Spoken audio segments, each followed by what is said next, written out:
ایک دفعہ مولا حضرت امام علی علیہ السلام خطبہ فرما رہے تھے۔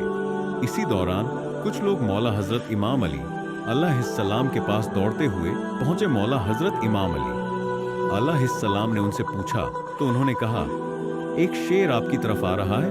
مولا حضرت امام علی علیہ السلام نے فرمایا، بیٹھ جاؤ، یہ شیر کسی کو نقصان نہیں پہنچائے گا۔ یہ بات ابھی ختم نہیں ہوئی تھی کہ ایک بہت ہی بڑا شیر مولا حضرت امام علی علیہ السلام کے قدموں میں سر رکھ کر سلامی پیش کی، اور اس کے بعد اس شیر نے چند دن کا اپنا بچہ مولا حضرت امام علی علیہ السلام کی خدمت میں رکھا۔ شیر نے اپنی زبان میں حضرت امام علی علیہ السلام سے کہا، مولا، میں اس بچے کی ماں ہوں، اس کا باپ مر چکا ہے۔ اس شیرنی نے حضرت امام علی علیہ السلام سے کہا، مولا، میں چاہتی ہوں کہ یہ پل کر جوان ہو جائے اور محفوظ بھی رہے۔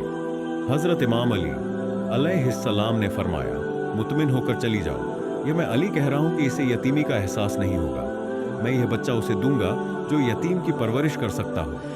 شیرنی نے کہا، مولا، وہ کون ہے جو حیوان کو بھی یتیمی کا احساس ہونے نہیں دیتا؟ حضرت امام علی علیہ السلام نے فرمایا، میرا ایک بیٹا ہے جس کا نام حسین ہے، یتیموں کی اس سے زیادہ پرورش کرنا کوئی نہیں جانتا۔ حضرت امام علی علیہ السلام نے فرمایا، اے میرے بیٹے حسین، اس شیر کے بچے کو لے جاؤ۔ امام حسین علیہ السلام نے اس چند دن کے بچے کو اٹھایا اور سر پر شفقت سے ہاتھ پھیرا اور فرمایا، آج سے اس بچے کا نام ابو الحارث ہے۔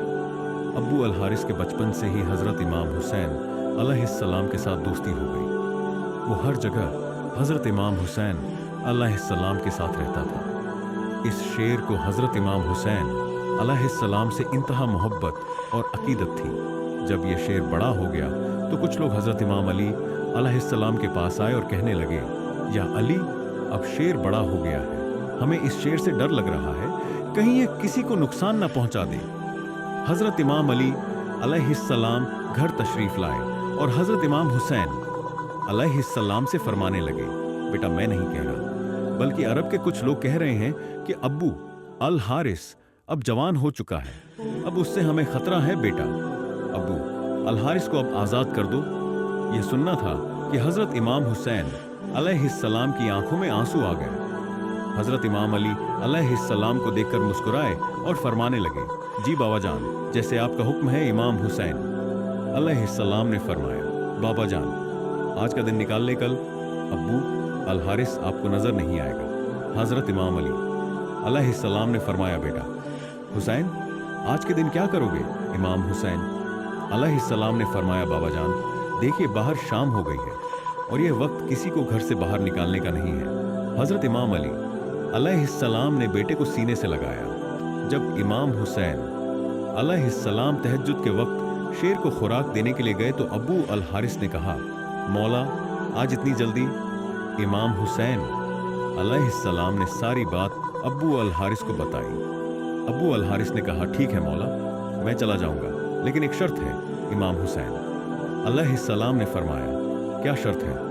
ابو الحارث نے کہا، ایک دفعہ ملاقات ضرور ہو۔ روایت میں آتا ہے کہ امام حسین علیہ السلام نے فرمایا، تاریخ یاد رکھنا، 10 محرم 61 ہجری میدان کربلا کے ٹیلے کے پاس سے تمہیں ایک آواز آئے گی، بس اسی آواز پر چلے آنا، مجھ سے ملاقات ہو جائے گی۔ ابو الحارث نے کہا، مولا، آواز کون دے گا آپ؟ امام حسین علیہ السلام نے فرمایا، نہیں ابو۔ الحارث نے کہا، تو آپ کے بھائی عباس آواز دیں گے؟ حضرت امام حسین علیہ السلام نے فرمایا، نہیں۔ پھر حضرت امام حسین علیہ السلام روئے اور فرمایا، ہماری اماں فضا تمہیں آواز دے گی۔ آج بھی کربلا مولا میں وہ جگہ موجود ہے جہاں بی بی فضا نے ابو الحارث کو آواز دی تھی۔ امام حسین علیہ السلام نے جب ابو الحارث کو آزاد کیا تو فرمایا، ابو الحارث، ملک عراق چلے جاؤ، وہاں پر نینوا کا ایک جنگل ہے، اس جنگل کا شیر بادشاہ مر چکا ہے، تم وہاں جاؤ اور وہاں جا کر بادشاہی کرو۔ یوں حضرت امام حسین علیہ السلام کا حکم مان کر ابو الحارث مدینہ سے چلا گیا۔ وہ عاشورہ کی شام تھی جب حضرت امام حسین علیہ السلام شہید ہو گئے۔ حضرت امام حسین علیہ السلام کی شہادت کے بعد عمر بن سعد کا حکم تھا کہ امام حسین علیہ السلام کی لاش پر گھوڑے دوڑائے جائے اور لاش مبارک کو پامہ کیا جائے۔